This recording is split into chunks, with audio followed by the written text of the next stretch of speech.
French New Wave cinema is a term used to describe a, new wave of French cinema that came during the 1960s. There were a whole bunch of them, including Francois Truffaut and Jean-Luc Godard. And Jean-Luc Godard himself made Breathless and Alphaville.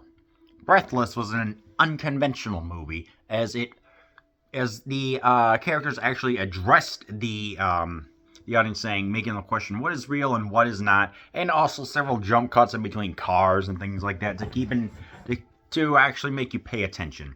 Alphaville is is not like that. It's this. A cockeyed fusion of science fiction, pulp characters, and surrealist poetry.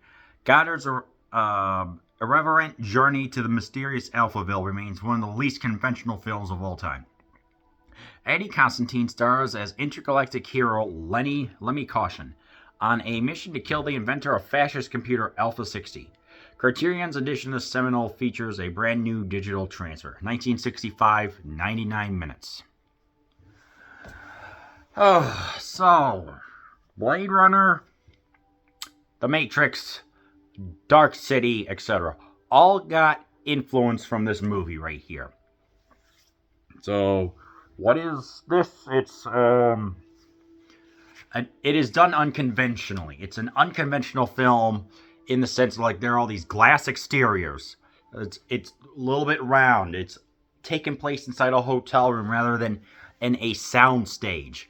Unusual methods were employed at the time to give this movie a sense of it's still in the future, but there is the conventional firearms and 1963 French version of Plymouth cars.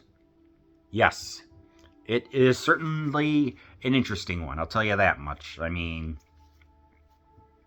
just to give you an idea, in the beginning, there's a 4-minute one-shot take where Ivan Johnson, Lemmy Caution, goes into a hotel room, goes up an elevator, and goes into his room.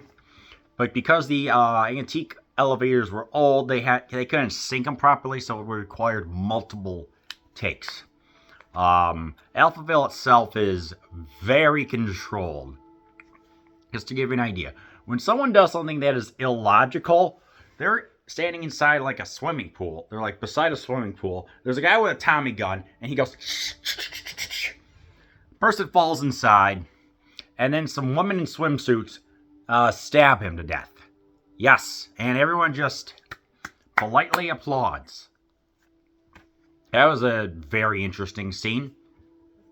There was, they are told, do not ask why, just say because. Like they're being controlled and programmed to not question their own existence, but instead to just be a drone day by day. Because there are a whole bunch of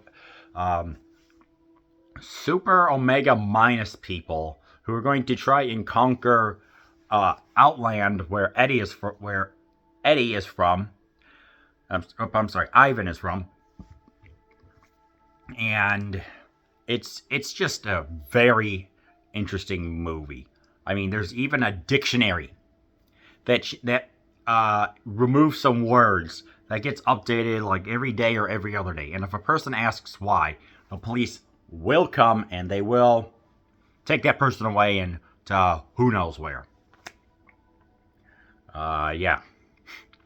And it quotes, and this computer, which was voiced by an anonymous man who had a throat box because he had a cancer-damaged larynx, which gives it an otherwise unworldly, omnipotent feel. Always quoting from a 1932 movie. I forgot what it's called. It's on Wikipedia.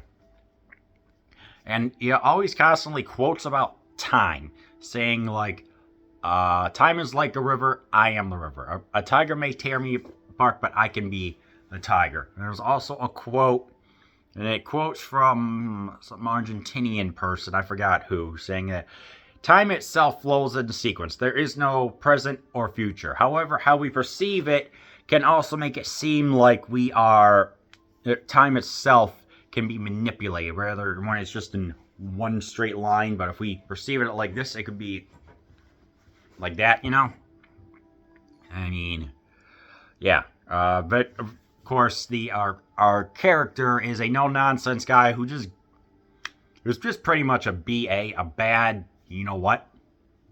just pretty much does not care about the computer. I mean, he even gets interviewed about why he's there with a couple of microphones there nearby, very reminiscent of the Blade Runner questioning in the beginning. There's even a microphone that just swings around. So, yeah.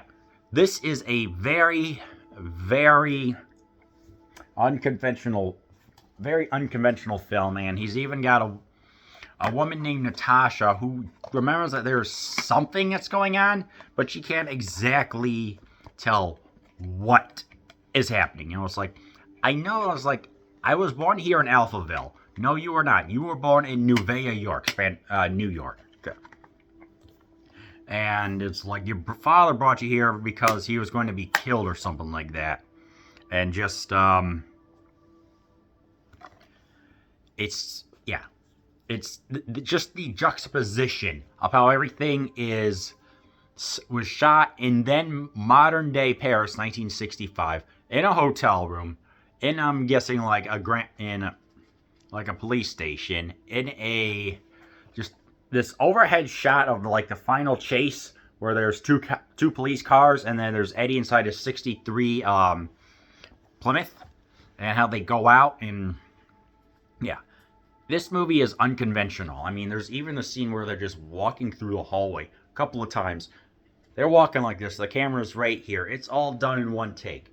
This just leads to very unusual, unconventional ways of how filmmaking is done that influenced Kelly Osbourne music videos amongst many other ones. So, I mean, this movie is truly legendary and groundbreaking that not a lot of people know about. So it's just seeing the computer the way how it is, all the people just kind of being drones, just makes it a very odd but engaging experience. So it is not a typical blockbuster. There is a chase scene, but it's at the very end. It's more of questioning of free will versus being a drone, because it bowing down to a computer overlord, the dehumanization, and just being numb to all extreme things that are extremely violent going on, are some of the themes that are presented throughout this film that ultimately make this a true must-watch. It flows by itself at a good pace, and it's a deliberate, slow burn. So yeah, some things you may not like. It's the way how it's unconventionally filmed with the angles, and the very deep voice did get a little annoying after a while. And I guess some people may be turned off by how they just become numb to certain things, not even understanding what a camera is. So yeah, keep that in mind. But really, I do highly recommend that you watch Alphaville.